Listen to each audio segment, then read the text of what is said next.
Entonces, ¿qué observamos? Observamos que durante la visita de Gálvez, que fue entre 1766 y 1772, tenemos un pleito entre el virrey y el visitador.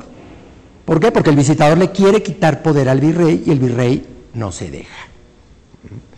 Y vamos a observar a lo largo de todo lo que queda del siglo XVIII una pugna entre el deseo de la monarquía, el deseo de la corona, de quitarle poder al virrey y establecer una línea de mando o una línea de autoridad más directa desde Madrid, a través de las secretarías de Estado.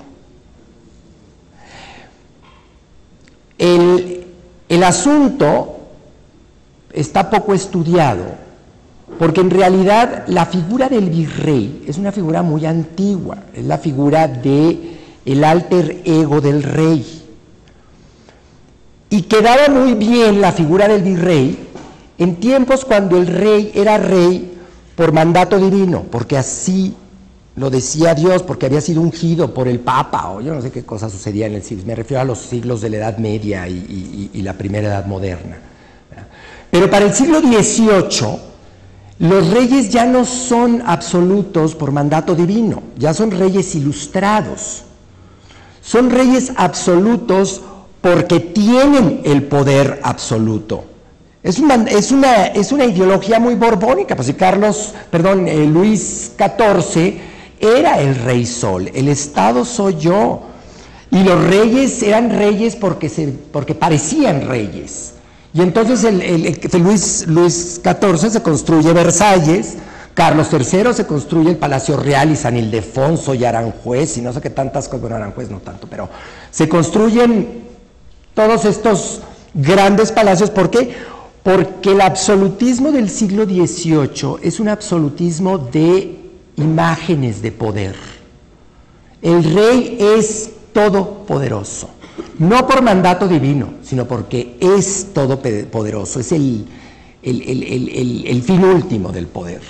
Y entonces, por lo tanto, un rey, un monarca ilustrado, por eso se le llama absolutismo ilustrado, un monarca ilustrado no puede tolerar que alguien le cuestione su poder.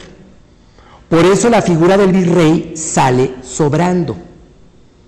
Si en realidad se quiere establecer un sistema de mando, un sistema de poder que va directo desde el rey, la Secretaría de Estado y luego los intendentes en cada provincia, intendentes que había provincia, tanto en la provincia de Puebla como en la provincia de Aranjuez, en España, es decir, había intendentes por todos lados, y entonces el virrey no tenía nada que ver con el asunto, ¿verdad?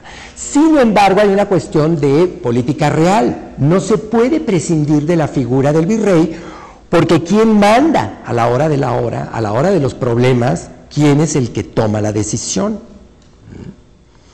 De ahí se pesca Bucareli para pelear la aplicación del régimen de intendencias en la Nueva España. De hecho, la Nueva España fue el último virreinato que adoptó el régimen de intendencias, precisamente por la oposición de los virreyes. ¿Y por qué se oponían los virreyes? Bueno, obviamente se oponían porque a nadie le gusta que le quiten el poder, pero se oponían también porque se sabían poderosos. Se sabían poderosos porque había grupos en Nueva España que tenían mucho dinero y que apuntalaban el poder del virrey. Nueva España tenía a los ricos más ricos de todo el mundo. Así como México tiene ahorita el hombre más rico del mundo, o uno de los hombres más ricos del mundo, en el siglo XVIII Nueva España tenía hombres ricos entre los ricos a nivel global. Entonces, obviamente, les convenía la figura del virrey, y no la figura de un intendente que obedece a una lejana instrucción proveniente de los gabinetes en Madrid. Ahora, no todos los virreyes pudieron hacerle frente a esta pugna, porque poco a poco se fue minando la autoridad del rey. Primero pusieron al ejército, que no era un ejército muy numeroso, pero era ya una figura que el virrey no siempre podía gobernar. O sea, había virreyes con habilidades militares, había virreyes sin habilidades militares, y entonces cuando no las tenían, pues tenían que delegar el mando militar a el comandante proveniente de España, y ahí perdía poder.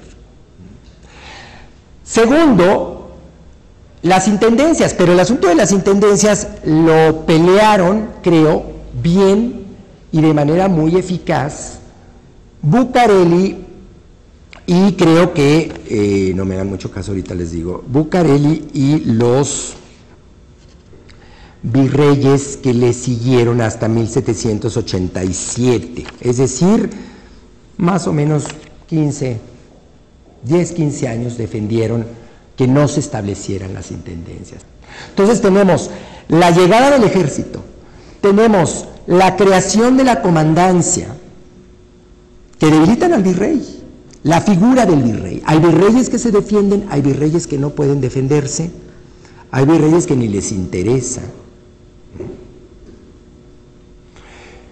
Pero lo que sucede en el camino es que se va haciendo cada vez más vulnerable la Nueva España. ¿A qué? A las ambiciones de todos estos países. A pesar de que se crean estas zonas militarizadas, de que se fortalecen las costas, la colonización de Nuevo Santander, lo que es ahora Tamaulipas, es una política borbónica de geopolítica, de poblar la costa, porque la costa se hace muy porosa si no tiene españoles ahí cerca.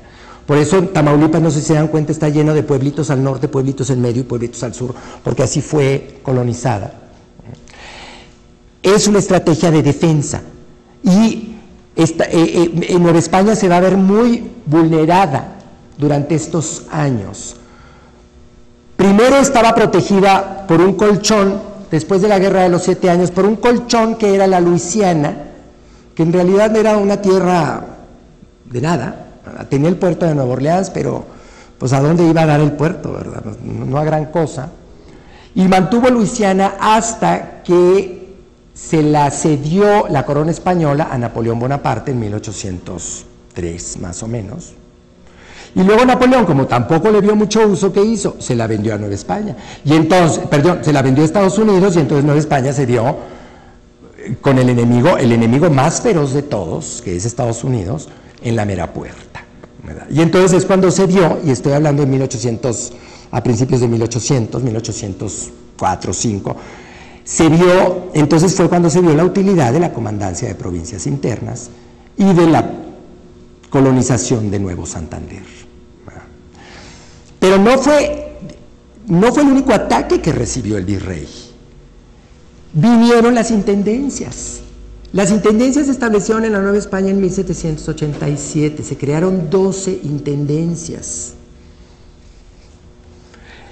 Y el asunto puede sonar como una más de las reformas borbónicas, sin embargo funcionaron muy bien para cobrar impuestos.